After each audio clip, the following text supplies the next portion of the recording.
Hey guys, so coming to you again here. Haven't been able to play for close to a month now, which again, probably for the best, want to flatten the curve and all. But I did want to make sure that I was doing something somewhat productive, so I decided to kind of give this whole in-home studio live stream video recording setup thing a try. I'd actually run over to my local guitar store the other day to see if they had anything that might be helpful in this sort of setup. And unfortunately, they'd gotten a lot of questions about that. But at the moment, with everything being kind of shut down, they don't really have access to the manufacturers or their customer support to get any of those things or even ask questions about it. So I figured it was probably high time to give this a shot. I'd been meaning to do this for quite a while now. And here we go. I think I figured it out. And hopefully the equipment that this is required to do this, at least for musicians, it is not too far out of bounds. I would guess if you've ever done any sort of live sound or recording, that this equipment is well within your reach if you don't already have it. So why don't we get started? Now, the first thing that will be required for any phone, now this does not necessarily include other sort of camera devices. I do not know what those connections are or what is exactly required for, say, a DSLR or a handheld camcorder or whatever. But right now I'm recording directly into my Samsung Galaxy Note 9, or is it Samsung Note 9? Whatever it is, it's a Note 9. And I believe all smartphones, at least modern smartphones, meaning built within the last couple of years, will have the same basic connection requirements. So what that is an adapter that, let me make sure I'm saying this right. It's a TRS to a TRRS, okay?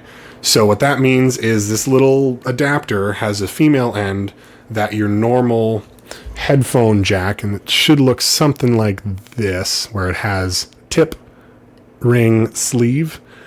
So that should be like your normal, headphones you can get over the counter at Walgreens or Walmart. They're all over the place. That jack goes into the female end of this adapter, and then the male end on the other side is a TRRS, which is a tip, ring, sleeve male piece. Now, for those of you who have gotten a smartphone recently, odds are they came, at least as long as it's not an iPhone, they came with a set of little earbuds that has that little microphone in the cable, and it ends in a TRRS connection. Now, the reason that is the way it is because your earbuds that came with that phone are designed to utilize that little microphone in the cable. So that's what we're trying to mimic with this adapter. We're trying to mimic what the phone knows is going to be external audio for your ears and that microphone there. So that's what your phone needs to operate. If you were to plug this directly into your phone, you wouldn't be able to hear yourself, or the phone wouldn't be able to hear you, for lack of a better word.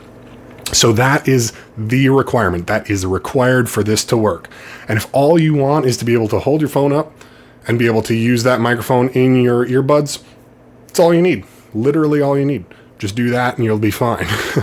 But if you want to be able to maybe record with an actual condenser microphone, or maybe plug your guitar in and sing and record, or live stream with that setup, we're going to need a few more things, okay? Next up is the left and right out to the TRS cable. So for those of you who were born 90s and before, you guys probably remember the AV cables that came with any of your home entertainment center, VCR, DVD, Xbox, GameCube, all those. Those 3 prongs, there's a yellow, a red, and a white one, okay? We just need the white and the red. That's what that is, okay? So it's a left and right out that goes to effectively a headphone jack. Both of those things are pretty cheap. I would say probably total 20, 25, maybe $30 if you get like a lot of length on it, but not super expensive, very, very prevalent, easy to find. I'm sure Amazon has them. Actually, I know for a fact Amazon has them. That's where I got the adapter from in the first place.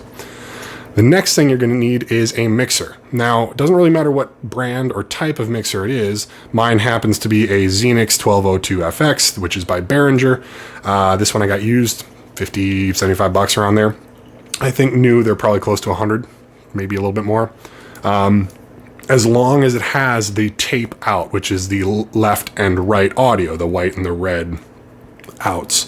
That's what will end up going to your phone, as you just know. In addition to that, probably going to want to have headphones. Doesn't have to be anything like these. These are kind of like basic recording headphones, something you have in the studio. You can use your normal earbuds if you want, but in order to do that, you are going to need an adapter because these are 1/4 inch outs on the mixer. So that will look like this. This is a 1/8 inch or 3.5 millimeter, if you will, to a 1/4 inch, which is kind of like an instrument jack, something you'd find on your guitar or bass or whatever. That you can then plug in, so it effectively becomes the same thing as an instrument jack, which will allow you to hear yourself through the mixer. Now, the rest of this stuff, hopefully any musician does have of their own.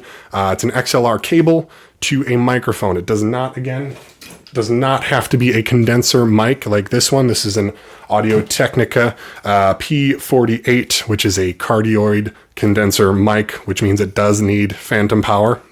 One reason why that Behringer is kind of nice. And then obviously the XLR cable. This is the mixer side. And then this is the microphone side. However many people you're planning on plugging into your mixer will depend on how many of those you want, obviously. Pretty straightforward there. But yeah, that is effectively the setup.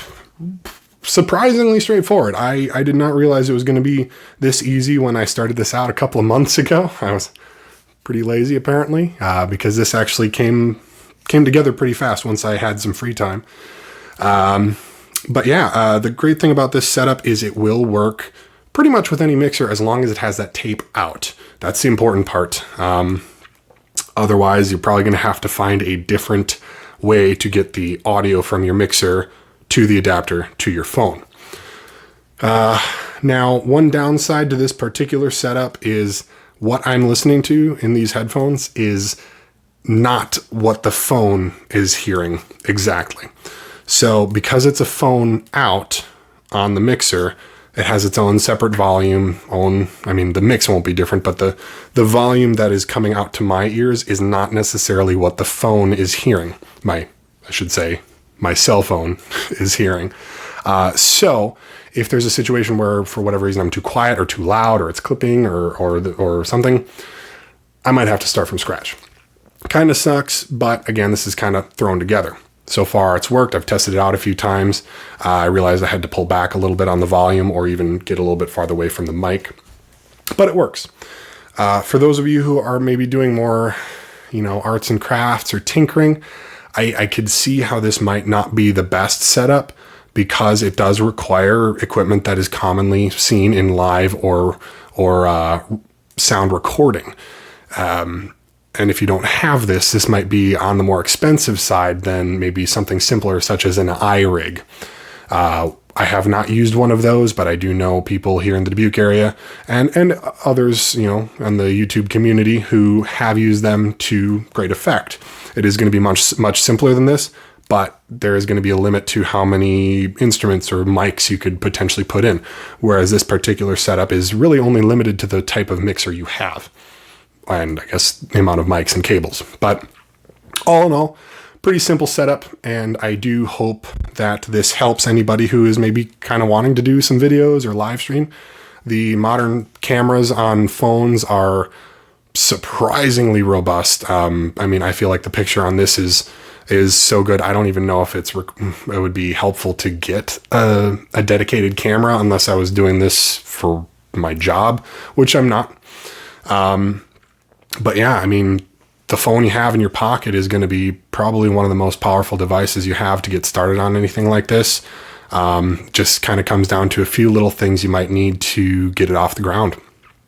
But other than that, I really do hope you guys enjoyed this. I hope it was a good learning experience for you. And stay smart, stay safe, stay healthy. Be good to yourselves, be good to everybody else. Hope you guys have a good day. Bye.